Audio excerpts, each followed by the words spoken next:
الرحمن الرحیم۔ السلام علیکم جناب، آپ کا حکیم مبارک علی۔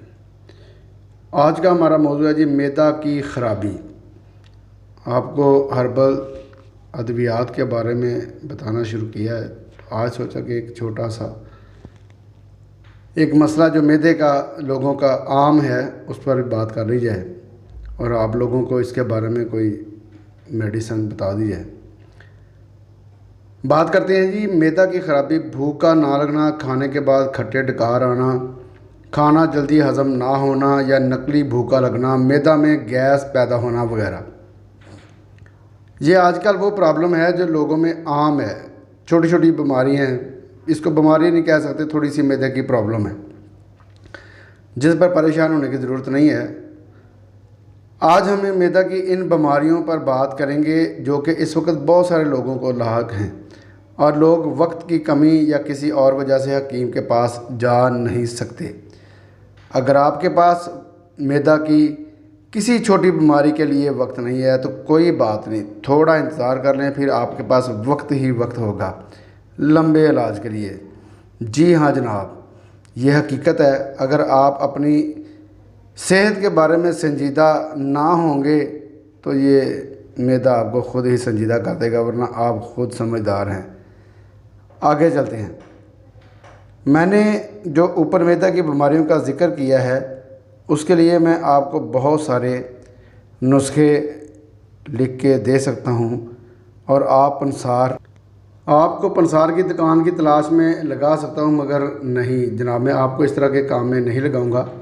آپ کے پاس پہلے ہی وقت کی کمی ہے اور آپ کے پاس ان کاموں کو یا دوائی کو کوٹ پھانٹ کرنے کا تو ٹائم ہوگا نہیں۔ اس لیے جناب علی کوئی ہربل سٹور جو آپ کے راستے میں آتا ہو، ضرور آتا ہوگا، وہاں جائیں، اس سے کہنا ہے کہ وہ آپ کو جوارش کمونی دے دے۔ جی جناب، جوارش کمونی اگر کرشی والوں کی مل جائے تو بہت بہتر ہے، کیونکہ یہ میرے تجربے بھی ہے، میں اور میری فیملی اس کو برسوں سے استعمال کر رہے ہیں۔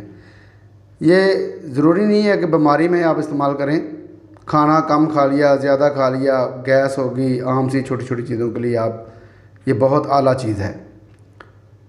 اگر کرشی کے نہیں ملے تو باقی کمپنیوں کے آپ لے سکتے ہیں، ہمدرد کی مل جائے گی، اجمل والوں کی مل جائے گی، ٹھیک ہے، وہ بھی ٹھیک ہیں، لیکن میرے تجربے میں جو چیز ہے یہ کرشی والوں کی یہ بہت بہتر ہے، ذائقہ بھی اچھا ہے، بچے بھی کھا لیتے ہیں۔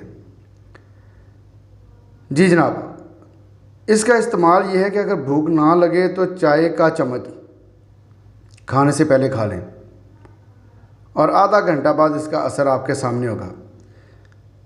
باقی جو معدہ کے معمولی امراض ہیں ان کے لیے آپ کھانے کے 10 منٹ بعد چائے کا چمچ کھا سکتے ہیں۔ دوائی کھانے کے بعد آپ نے زیادہ پانی نہیں پینا، ایک آدھا گھونٹ پی سکتے ہیں، کیونکہ اس میں کالی مرچ کا استعمال ہوا ہے تو اس لیے تھوڑی سی ہو سکتا ہے آپ کو مرچ محسوس ہو۔ دوائی کو کھانے سے پہلے آپ نے چمچ کے ساتھ مکس کر لینا ہے، کیونکہ اس کو مکس کریں گے تو اس کا اثر زیادہ ہوگا۔ اس کی وجہ یہ اس کے اجزاء جو ہیں وہ تھوڑے موٹے ہوتے ہیں اور وہ نیچے بیٹھ جاتے ہیں، اس لیے اس کو کھانے سے پہلے ہلا لیں، کوئی پریشانی والی بات نہیں ہے۔ بچوں، بڑوں اور بزرگوں کے لیے بہت عمدہ ہے۔ جن لوگوں کو قبض کا پرابلم ہے وہ رات کو 1 کپ گرم دودھ پی لیا کریں اور پانی بھی تھوڑا سا زیادہ دن میں استعمال کریں۔ 7 سال سے کم عمر کے بچوں کو انگلی کے ساتھ چٹا دیں، شیرخوار بچوں کو نہ دیں۔ یہ دوائی معدہ کی عام بیماریوں کے لیے ہے جو کہ میں نے اوپر بیان کی ہیں۔ اگر آپ کو کوئی بڑی بیماری ہے تو یہ دوائی آپ اپنے معالج کے مشورہ سے استعمال کر سکتے ہیں۔ هو الشافی، آپ کا حکیم مبارک علی۔ السلام علیکم ورحمۃ اللہ وبرکاتہ۔